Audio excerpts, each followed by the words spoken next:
তালহা doctor সেলিনাকে নিয়ে room থেকে বেরিয়ে গেল। বাকিরা রুম থেকে চলে যাওয়ার পর আরিশ অরাকে ধরে ফুঁপিয়ে কেঁদে উঠল। আচমকা অরাকে এভাবে পড়ে থাকতে দেখে আরিশের যেন হৃদস্পন্দন থেমে যাচ্ছিল। ঘুমন্ত অরার দিকে এক দৃষ্টিতে তাকিয়ে আছে আরিশ। এক হাতে অরার হাত ধরে রেখে অন্য হাত দিয়ে অরার মাথায় হাত বুলিয়ে দিচ্ছে সে। আরিশ, ভাইয়া তুমি ফ্রেশ হয়ে এসো, আমি এতক্ষণ ভাবের সাথে আছি। সাবিহার কথায় কোনো হেলদোল নেই আরিশের, তার সমস্ত মনোযোগ যেন অরার দিকেই। সাবিহা চুপচাপ কিছুক্ষণ দাঁড়িয়ে রইল, তারপর আবার বলল, ভাইয়া তুমি যাও সাবিহা, আমার ফ্রেশ হওয়ার দরকার নেই। সাবিহা মাথা নেড়ে ধীর পায়ে রুম থেকে বেরিয়ে গেল। আরিশ ওভাবেই বসে রইল। চোখ ছলছল করছে, তার মনে ভয় কাজ করছে। ওরা যদি আবারও তাকে দোষারোপ করে, দূরে সরে যায়, তাহলে আরিশ কি করবে? ফুপিয়ে কেঁদে ওঠে সে, পাগলের মতো ওরার কপালে হাতে ঠোঁট ছুঁয়ে দেয় অনেকবার। কান্না মিশ্রিত কণ্ঠে বলে, পাখিরে, আমি বড্ড অসহায়। তোমার সাথে দেখা হওয়ার আগে আমি এমন ছিলাম না। তোমাকে ভালোবেসে আমি এমন হয়েছি। আমার মনে হচ্ছে তুমি আমার সাথে না থাকলে আমি নিঃশ্বাস নিতে পারবো না। আমি অনেক ভুল করেছি, জানি এবং মানি, কিন্তু সব কিছুর বিনিময় হলেও তোমাকে ছাড়তে পারবো না আমি। তোমার সাথে দূরত্ব তৈরি হলে আমি সহ্য করতে পারবো না। আরিশ নিজে নিজে অনেক কথা বলতে থাকে। একটা সময় ক্লান্ত শরীরে ওভাবেই ঘুমিয়ে পড়ে। অবচেতন ওরা যদি জানত তার জন্য এক উন্মাদ কতটা ভাবে ভালোবাসে। আলতো করে চোখ খুলল ওরা। জানালার ফাঁক গলে ভিতরে ঢুকে পড়েছে সকালের নরম আলো। মাথার পাশে বসে আছে আরিশ, এক দৃষ্টিতে তাকিয়ে আছে তার দিকে। চোখে ক্লান্তি, কিন্তু মুখে এক ফোঁটা শান্তি। আপনি রাতে ঘুমাওনি? আরিশ মৃদু হাসল।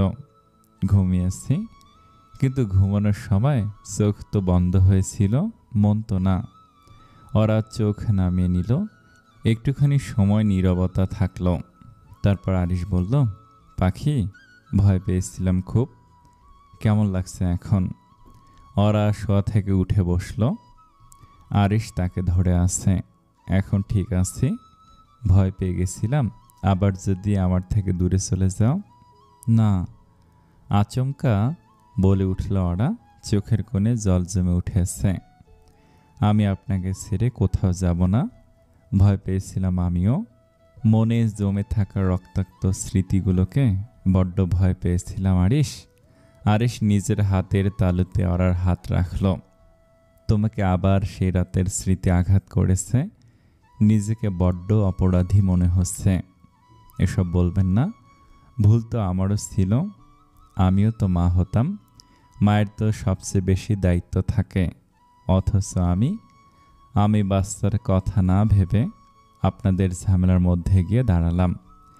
কথা বলতে বলতে ডুকরে কেঁদে ওঠে ওরা। আরিশ তাকে বুকে জড়িয়ে ধরে, কপালে চুমু খায়। কান্না করে না হামিংবার্ড, সব কিছু তকদির, আমাদের কপালে সে ছিল না। কিন্তু ওরা মাথা উঁচু করে তাকিয়ে শুধালো, কিন্তু কি? আমরা আবারও ট্রাই করতে পারি। আরিশের দুষ্টু হাসি দেখে ওরা লজ্জায় মাথা নিচু করে ফেলল। আরিশ তাকে বুকে জড়িয়ে ধরে বলল, চলো, ফ্রেশ হয়ে নেবে। আপনিও চলুন, গোসল সেরে নেবেন। গোসল? তুমি অসুস্থ ছিলে, তাহলে গোসল করা জরুরি নয়। ওরা আরিশের থেকে দূরে সরে বসল, চোখ মুখ কুঁচকে ফেলল। জরুরি না হলেও করতে হবে, সব ঘামের গন্ধ। ওরার কথা শুনে আরিশেরও খেয়াল হলো গতকাল রাতে অফিস থেকে ফেরার পর আর জামা কাপড় চেঞ্জ করা হয়নি তার। নিজের দিকে তাকিয়ে চোখ মুখ কুঁচকে ফেলল আরিশ। চেহারায় বিরক্তিকর ছাপ ফুটিয়ে বসা থেকে উঠে দাঁড়ালো। ভুলে গেছিলাম। উফ, তুমি এতক্ষণ কিভাবে আমার সাথে ছিলে পাখি? আমার মন অনেক বড়, এজন্য দুজনে একসাথে হেসে উঠল। আমি ফ্রেশ হয়ে আসছি, যান। আরিশ ওয়াশরুমে ঢুকতেই ওরা বিছানা ত্যাগ করলো। ধীর পায়ে ঘর থেকে বেরিয়ে রান্নাঘরের দিকে এগোলো।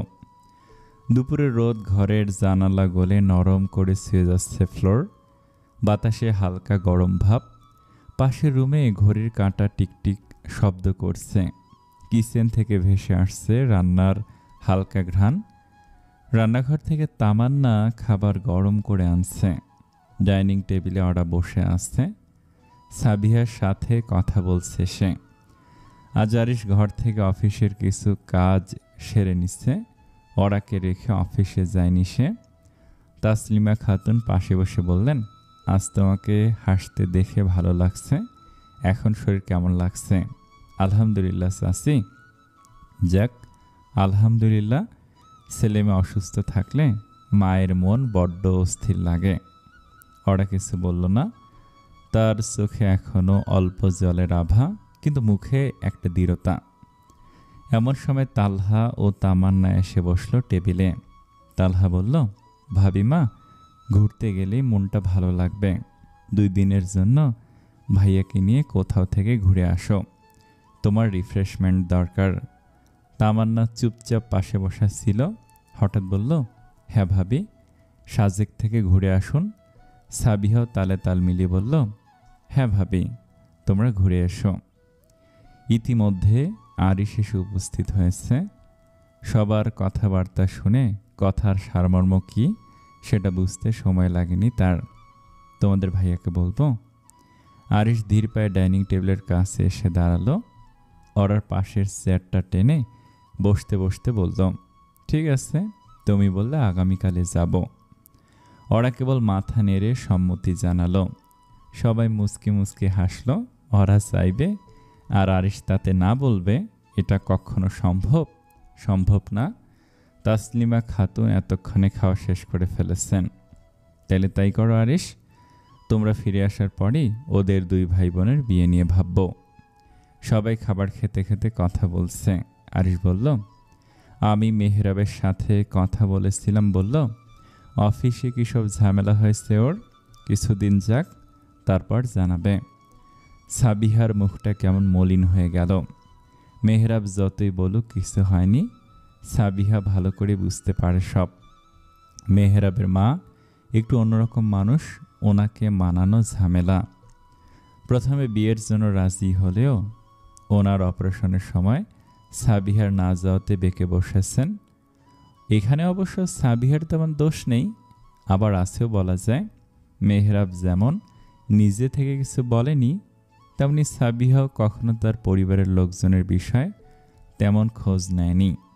ফলশ্রুতিতে এমন পরিস্থিতি সৃষ্টি হয়েছে। ঠিক আছে।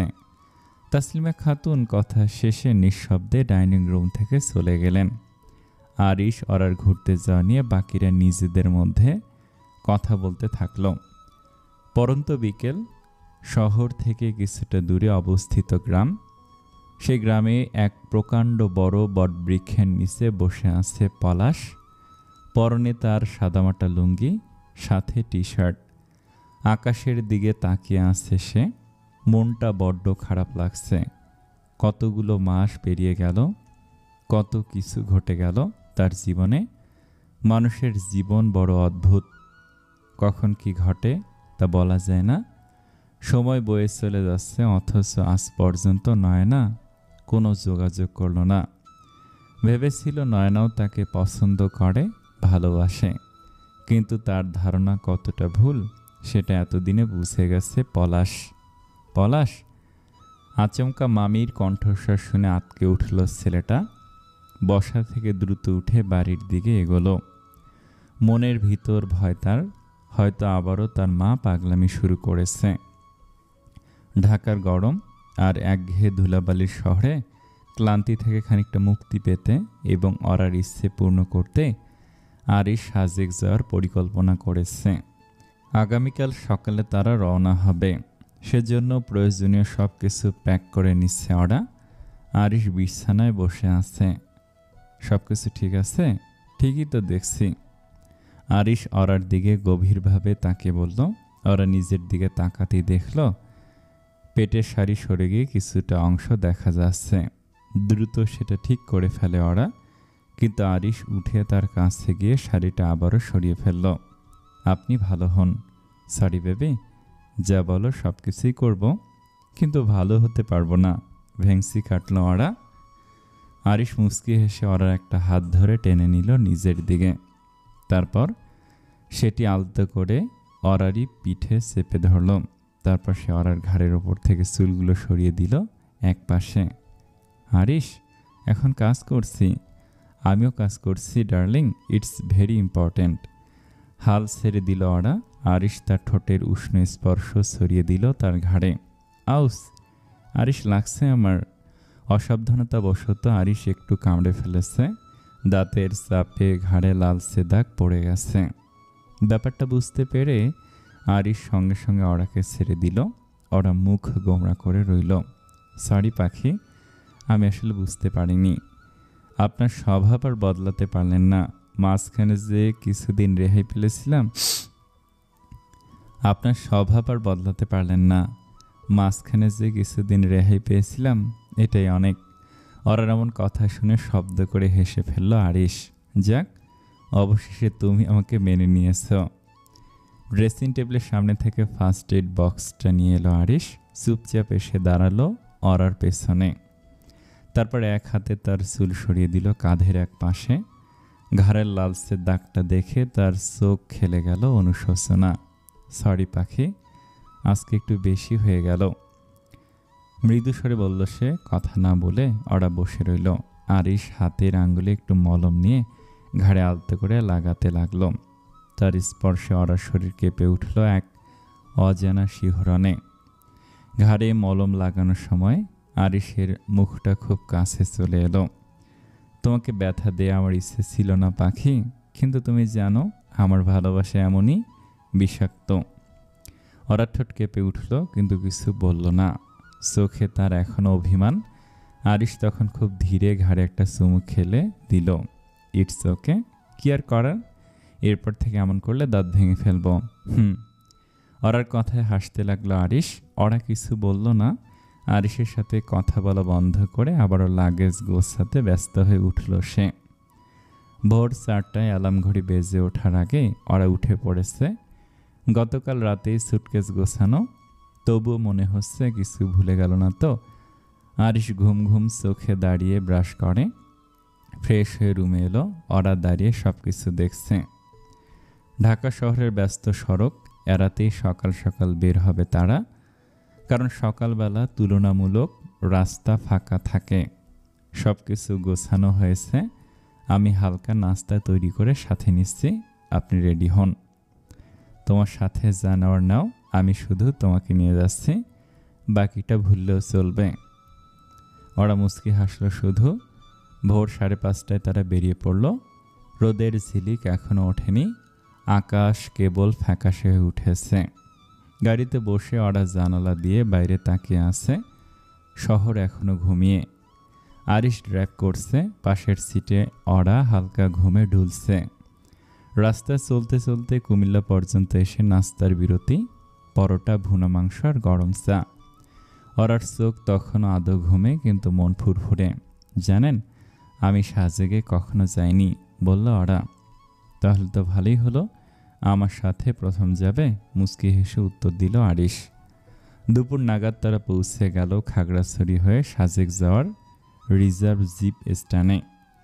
পাহাড়ি পথে ঝাঁকুনি খেতে খেতে চারপাশে ছড়িয়ে থাকা সবুজের মাঝে হারিয়ে যেতে লাগলো তারা। পথের বাঁকে বাঁকে মেঘ হাত ছিঁড়ে যাচ্ছে, কখনো ঝিরঝিরি বৃষ্টি, কখনো গাঢ় রোদ। সাজেক পৌঁছে কটেজে চেক ইন করার সময় পাহাড়ের ঢালুবে বাতাস বয়ে আসছিল। কাঠের রুম, জানালার বাইরে সবুজে ঢাকা পাহাড় আর নিচে মেঘের সাদা আস্তরণ। ওরা বারান্দায় দাঁড়িয়ে বলল, এটা যেন কোনো স্বপ্ন পড়ি। আরিশ তার পেছনে গিয়ে হাত রাখলো কাঁধে, বলল, স্বপ্ন নয়, এটা আমাদের নিজের করে নেওয়া একটা শান্তির জায়গা, তুমি আর আমি। রাতে তারা আগুন জ্বালিয়ে বসলো কটেজের সামনে। পাহাড়ি কফি আর ঝিরঝির ঠান্ডা বাতাসে জমে উঠল কথাবার্তা। তারা দুজনে পাশাপাশি বসে মেঘে ভেসে যাওয়া চাঁদের আলো দেখল। কল্পনার থেকেও বেশি শান্ত লাগছিল।